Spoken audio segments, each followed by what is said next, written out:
ఇది దుండిగల్ మున్సిపాలిటీలోని కత్వా చెరువు. మల్లంపేట్ ఏరియాలో ఉన్న కత్వా చెరువు దాదాపు 142 ఎకరాలలో విస్తరించి ఉంది.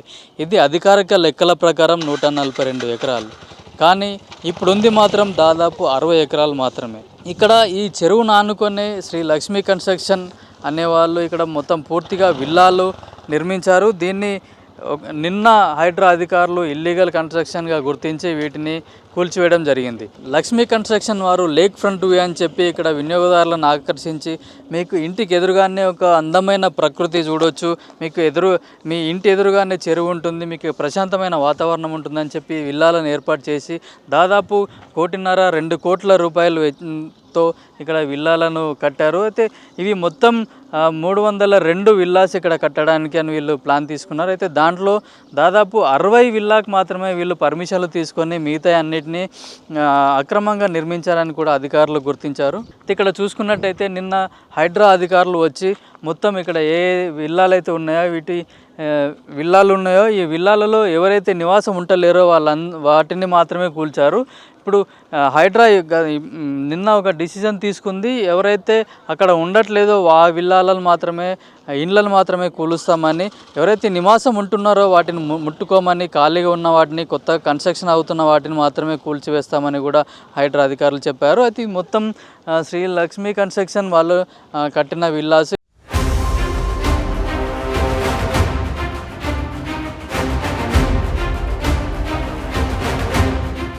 అదే అన్న చూస్తున్నాం కదా, ఎవరికైనా అన్యాయం జరిగింది మధ్యలో కట్టుకున్నాడు బలైపోయిండు, పైసలు పెట్టి కొన్నాడు బలైపోయిండు.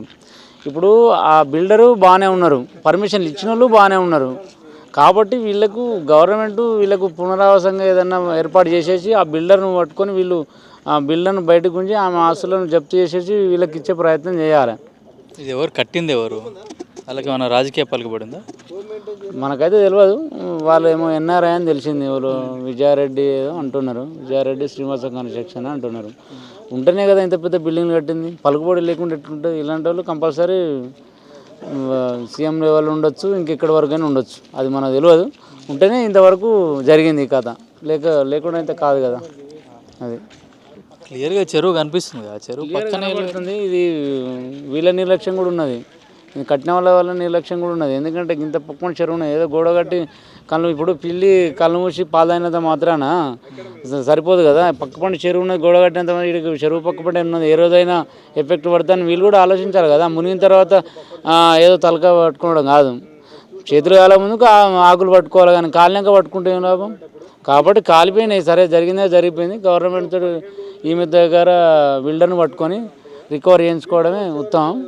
వీళ్ళకి ఏంటంటే కొంచెం వేరే గుట్టలు అటు ఉన్నాయి, ఏమైనా చూసి డబుల్ బెడ్రూమ్ ఇల్లు అదొకటిదో చేయించాలి. ఎందుకంటే వీళ్ళు కూడా కాయకష్టం చేసుకొని లోన్లు తీసుకొని లైఫ్ టైం కట్టుకుంటే వాళ్ళేమో 30-40 ఇయర్స్ కట్టాలంటే వాళ్ళు కూడా ఉన్నోళ్ళు ఏం కాదు, 1,50,000 జీతం వచ్చే వాళ్ళు కూడా కొంచెం సాహసం చేసుకొని ఉంటారు. వాళ్ళు మునుగుతారు కాబట్టి దాన్ని దృష్టిలో పెట్టుకొని ఇప్పించే ప్రయత్నం చేయాలి. మీడియా కూడా చొరవ తీసుకొని వాళ్ళకు పర్మిషన్స్ కూడా ఇస్తారు కదా. ఇప్పుడు వీళ్ళందరికీ పర్మిషన్ ఇచ్చారంటే ఏంటన్నా, ఇప్పుడు పైన ఎమ్మెల్యేను ఎమ్మెల్సీ వాళ్ళ లెవెల్లో ఉండి వీళ్ళకు కాలు కొట్టి నువ్వు పెట్టేరా వయసు అయినా నువ్వు నీదేమైంది అని అంటే అయిపోయా, వీడో 10 వాడో 10,000 తీసుకుని నడిపించే మునిగాడు ఎవడు? వీళ్ళు. కాబట్టి పెద్ద బిల్డర్ పెద్ద అస్తాలు ఉన్నప్పుడు ఆటోమేటిక్ ఇలాంటివి జరిగిపోతూ ఉంటాయి. మునిగేది మనమే కాబట్టి తీసుకుంటే మనం ఆలోచించాలి కొంచెం ముందు వెనకాల. ఇక మొత్తమే ఇంత పెద్ద ఇల్లు కొన్నామంటే నువ్వు మంచి ఎడ్యుకేటెడ్ అయ్యే ఉంటావు, 2 కోట్లు పెడుతున్నావు అన్నప్పుడు ఆలోచించుకోవాలి కదా. అంత ఇంకిత జ్ఞానం లేకుండా ఏ విధంగా ఉంటాం? గవర్నమెంట్ నిందించడానికి లేదు, 100% చేయాలి. ఎందుకంటే ముందు జనరేషన్కి ఇలాంటి గొడ్డలపేట లాంటిది ఇలాంటి చెరువులు కూడా కబ్జా చేసుకుంటూ పోతారు. ఇట్లా వేసి పెడితే మట్టి పోసుకుంటూ పోతే చెరువే మాయమైపోతుంది. రైతులు బతకాలంటే ఇలాంటి చెరువులు ఉండాలి కదా. మనమే తాగడానికి రేపు నీళ్ళు నుంచి వస్తాయి, ఇల్లు కట్టినంత మాత్రం జరగదు కదా, చూసుకోవాలి అంతే.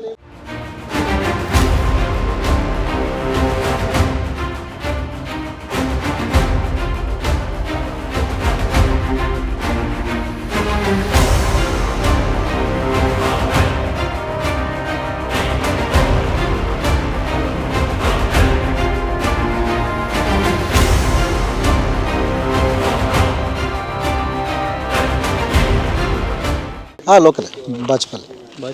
ఈ విల్లాస్లో చెప్పండి సార్. ఇప్పుడు ఈ విల్లాజ్ స్కూల్లో కొట్టారు కదా, రెండు చెరువు పక్కన ఉన్నాయి, వీళ్ళందరూ ఆక్యుపై చేసి కట్టారు అంటున్నారు. మరి దానికోసం కూలగొట్టమని చెప్తున్నారు హైదరాబాద్లో. సో బేసికల్గా అండి చెరువు దగ్గర కూడా ఎవరు కట్టొద్దండి.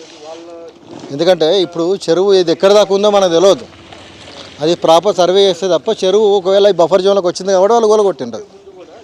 సో వాస్తవంగా ఏంటంటే పర్మిషన్స్ అప్రూవల్స్ అనేది ఎక్కడైతే ఇవ్వడం జరిగిందో దానివల్ల ఏదో మిస్టేక్ జరగడం జరిగింది. సో అంతే తప్ప ఇక్కడ పర్మిషన్స్ ఇస్తే ఎవరైనా కరెక్ట్ అనుకుంటారు కదండి. సో అక్కడ దాకా చెరువు అనుకుంటారు, ఇది సేఫ్ అనుకుంటారు.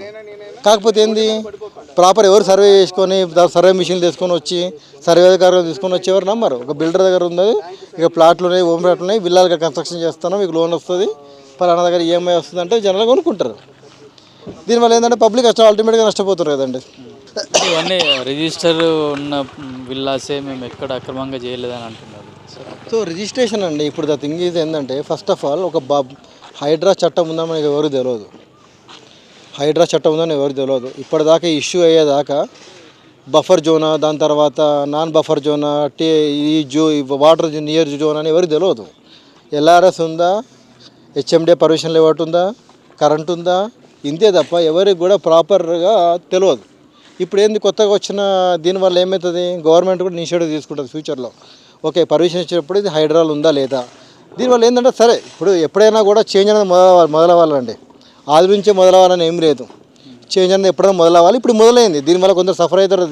అది వాళ్ళ బ్యాడ్ టైం అనుకోవాలి అంతే తప్ప ఇనిషియేటివ్ మాత్రం చాలా మంచి ఇనిషియేటివ్. అంటే హైడ్రా చేస్తున్న పని మంచిదే అంటారా? కొందరు సామాన్యులు కూడా దీంతో చాలా ఇబ్బందులు ఎదుర్కొంటున్నారు. డెఫినెట్గా అండి. ఇప్పుడు సామాన్యులు ఇబ్బందులు ఎదుర్కొన్నారు అంటే మీనింగ్ ఏంటంటే సామాన్యులే కాదండి. ఇప్పుడు మొన్న ఇన్కన్వెన్షన్ కూడా పోయిందన్నారు.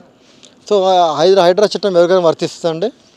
దీనివల్ల ఏంటంటే ఫ్యూచర్లో మనకు చాలా చెరువులు కనబడుతుంటాయి, మనుగడ కనబడుతుంటుంది, జనాలకు వాటర్ దొరుకుతాయి, ప్రశాంతంగా ఈ సీతాకొక చిలుకలు చూస్తుంటాం మనం ఫ్యూచర్లో కూడా.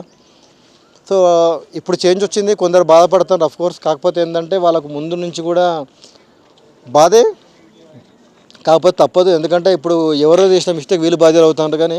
కానీ కరెక్ట్గా ఆలోచిస్తుంటే గవర్నమెంట్ కూడా ఇచ్చింది అప్రూవల్ గవర్నమెంట్ కాబట్టి వీళ్ళకి ఎంతో నష్టపరిహారం చెల్లిస్తే వాళ్ళకు కూడా బాగుంటుంది. ఆల్రెడీ ఈఎంఐలో ఉంటే బ్యాంక్ రుణమాఫీ చేసే ఏదో రకంగా చేస్తే కూడా బెటర్గానే ఉంటుంది. ఎందుకంటే అంటే కొందరికి నోటీసులు ఇచ్చి కొలగొడుతున్నారు, కొందరికి నోటీసులు ఇవ్వకుండా కొలగొడుతున్నారు. ఈ ఇద్దరు అంటే సేమ్ ఒకటే గవర్నమెంట్ అదే అధికారులు పార్షియాలిటీ చూపిస్తున్నారు. ఇక్కడ పార్షియాలిటీ అనుకోనండి. ఎందుకంటే నోటీసులు జనరల్గా గవర్నమెంట్ ఇవ్వకుండా ఉండదు. ఎందుకంటే ఒక ప్రోటోకాల్ ఫాలో అయ్యేటప్పుడు డెఫినెట్గా నోటీస్ ఇచ్చే తీసుకుంటుంది. కాకపోతే ఏంటంటే మనం చూడండి, మనం విషయం ఏం చెప్పలేం. హైడ్రా చేస్తుంది మంచిదే అంటారా? అబ్సల్యూట్లీ గుడ్ ఇనిషియేటివ్ అండి. హైడ్రా వల్ల గవర్నమెంట్కి చాలా మంచి పేరు కూడా వస్తుంది ఫ్యూచర్లో కూడా. ఎందుకంటే ఇది ఇనిషియల్గా బాగానే ఉండొచ్చు, కానీ ఇప్పుడు ఏదైనా కొత్త చేంజ్ రావాలంటే కొంత సఫర్ అవ్వాల్సిందే అండి. ఎందుకంటే అప్పటికి అలవాటు పడి ఉంటాం కదా. అంటే కొందరు పెద్ద పెద్ద విల్లాస్ కూడా చెరువు మధ్యలో దగ్గరలో కొడుతుంది. ఇది కూడా కనీసం ఒక 100 ఫీట్ దగ్గరలోనే ఉంది. అంటే ఇది వీళ్ళు తెలుసుకున్నారా, తెలియకున్నారా, లేకుంటే బిల్డర్స్ ఏమైనా వీళ్ళని మోసం చేశారా? వాళ్ళు అంటే పెద్దవాళ్ళ హస్తం ఉండడం వల్ల ఇది జరిగింది అనుకుంటున్నారు. ఇది జనరల్గా ఇప్పుడు పెద్దవాళ్ళు అంటే ఏం లేదండి. ఇప్పుడు పబ్లిక్ అవేర్నెస్ లేకపోతే ఎవరేం చేస్తారండి. ఇక్కడ నేను వచ్చిన తర్వాత చూస్తాను అర్థమవుతుంది. చెరువు దగ్గరలో ఉన్నప్పుడు పర్మిషన్ ఎక్కడ దాకా అంటే ఈ దగ్గరలో కొంచెం వాటర్ కొంచెం పొంగుతి ఇక్కడ దాకా వస్తాయి. ఇంత దగ్గర మనమే తీసుకోవద్దు. ఇది బేసిక్ అవేర్నెస్ అండి. ఇప్పుడు మా జనాలు అవేర్నెస్ రావాలి, కానీ పెద్దవాళ్ళు ఏం చేస్తారండి. ఇప్పుడు ప్రజలలో అవేర్నెస్ రావాలంటే ఎట్లాంటి కార్యక్రమాలు చేపట్టాలి గవర్నమెంట్? జనరల్గా ఏంటంటే హైడ్రా గురించి మెయిన్ పేపర్లో అడ్వర్టైజ్మెంట్లు కాకుండా హైడ్రా గురించి విపరీతమైన టర్మ్స్ అండ్ కండిషన్స్, రకరకాల టీవీ ఛానల్స్లో హైడ్రా అంటే ఏంటిది అని రకరకాల పీపుల్స్ తోటి, పబ్లిక్స్ తోటి, మేధావులతోటి వాళ్ళతోటి ఇంటర్వ్యూస్ ఇప్పిస్తూ పబ్లిక్లో అవేర్నెస్ తీసుకొని రావాలి. మరొక సాఫ్ట్వేర్ రావాలి. ఈ జోన్ అనేది బఫర్ జోన్లో వస్తుందా, నాన్ బఫర్ జోన్లో సాఫ్ట్వేర్ రావాలి. సర్వే నెంబర్ ఎంటర్ కొట్టగానే, survey number area number enter కొట్టగానే రెడ్ లైట్ కానీ బ్లూ కానీ రావాలి. రెడ్ లైట్ ఇస్తే బఫర్ జోన్, బ్లూ అయితే నాన్ బఫర్ జోన్. అంటే చదువుకోలేని వాళ్ళు కూడా ఈజీగా తెలుసుకునే విధంగా ఒక సాఫ్ట్వేర్ ఏర్పాటు చేయాలి. మొబైల్ యాప్లో కూడా ఉండాలి. అప్పుడు జనాలు కూడా ఏంటంటే ఇప్పుడు ఎవరో చెప్పిన మాట నమ్మడం కన్నా వాస్తవంగా జనాలు కూడా అవేర్నెస్ చేసుకొని వాళ్ళు ఫ్యూచర్లో పర్చేజ్ చేసుకుంటారు. అయితే మనం ఇల్లు జీవితంలో ఒకేసారి కొంటాం. సామాన్యులకైతే అది కూడా కొందరికైతే సొంత ఇల్లు కల కూడా కలగానే మిగిలిపోతుంది. అయితే ఇల్లు కట్టేటప్పుడు కానీ కొనేటప్పుడు కానీ మనం ఏ జోన్లో ఉన్నాము, ఎక్కడ కడుతున్నాము అని కూడా చూసుకోవాలి.